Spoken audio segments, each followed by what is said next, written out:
welcome back to Book Club Preview. Today we're looking at Death in the Clouds, Chapter 3 and Chapter 4. And in these chapters, it's kind of like a lot of review going on. But it starts off with the plane landing in Croydon, which is a city in London. And all the passengers get off the plane except for the people that were around Madame Giselle.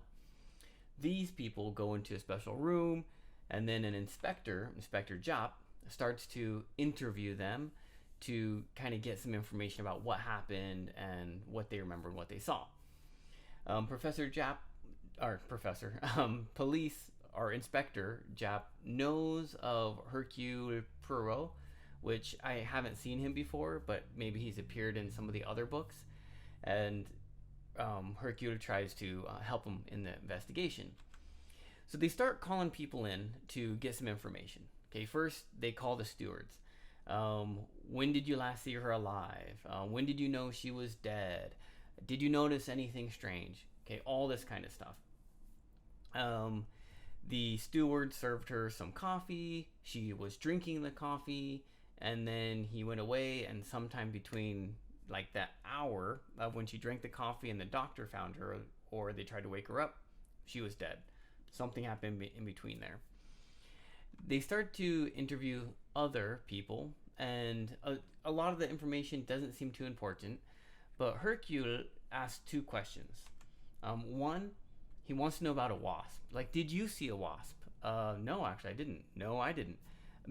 I think about half of the passengers didn't see the wasp at all, and then a few of the passengers did see the wasp, and then especially the Dupont family, the father and the son, they saw the wasp because they're the ones that killed it. Hercule also asks for the police, as they're doing their investigation of the airplane, to make a list of everything that they find.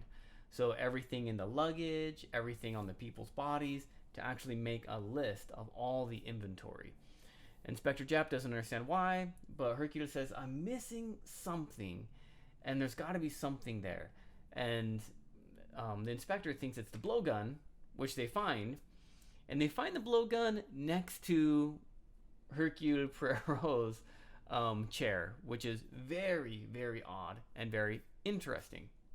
But they find this pipe and this blowgun, and they're asking all the passengers, do you know what this is? Have you seen this before? You know, different things like that. I believe it's James Ryder, who is the actual writer. Could be Daniel Clancy, I'm not too sure. But one of the guys is an author, and he knows a lot about blowguns, and Inspector Japp really thinks he's the guilty guy, but Hercule doesn't. That's kind of the end of that chapter. Chapter 4 is a little bit disorienting because there's an inquest later. So 4 days later, the official police doctor is looking at the body and giving information. There's also a jury, so I'm not too sure what this looks like, but they end up asking questions more about the situation. One, we find out Madame Giselle's real name is Marie Morceau. I'm not too sure how to pronounce that. I think it's a French name. And she is a money lender. So she has a lot of money, and she lends some of it to people so that way they can do things. But also she gets money back because she makes money. So a money lender could be good, but they usually have some enemies because people do bad deals and they can't pay the money back.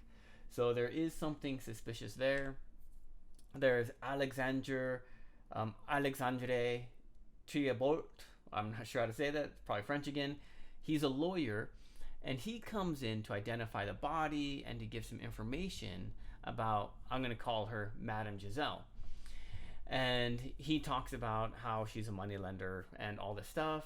He doesn't know if she has any enemies. She's very professional. She runs her business by herself, and she's very accurate and detailed. Okay. They interview some other people, a lot of the same information, I think, as we learned during the Inspector Japp's inspection. Okay, not a lot of extra information there. But at the end, they ask for a verdict. Okay, they say, okay, jury, what do you think? And they go away. One of the guys, he looks suspiciously at Hercule Poirot, because I don't know why, but he looks suspiciously. He learns that the blowpipe is found by his chair, and then they go talk about it, and they write a verdict down. And one of the court people grabs it, they read it, and they say, "What?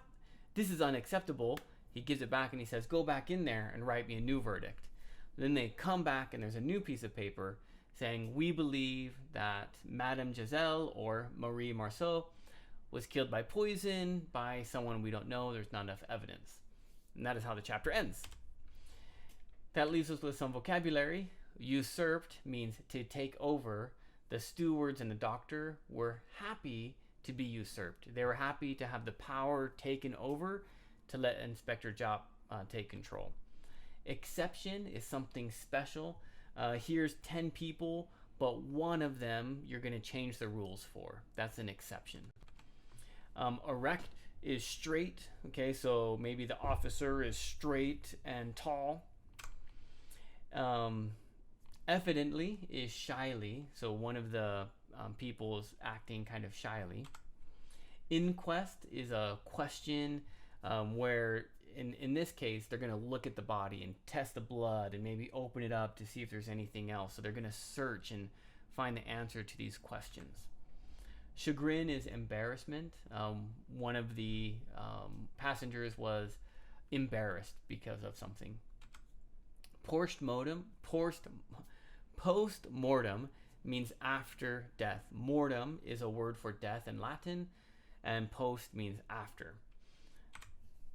Crikey is like gosh, was like dang, ouch, oh. It's just kind of an exclamation.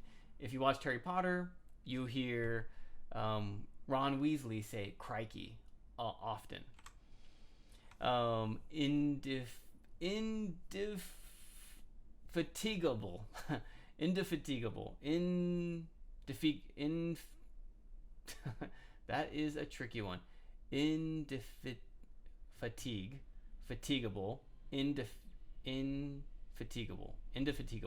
Indefatigable. Okay. Just means untiring. So fatigue means tired. Able means can. Okay, and in means not. So unfatigable, which means untiring, not quitting, not giving up. That leaves me with my discussion question, which is, what did the jury write on that first piece of paper? They wrote something, and the officers of the court said, "This is unacceptable. Go back and write me something else." What was that unacceptable thing that they wrote? Well, and of course, please make your own discussion question. That is all the time that we have for today. But thank you so much for joining me for this episode of Book Club Preview. I'll see you soon. Bye-bye.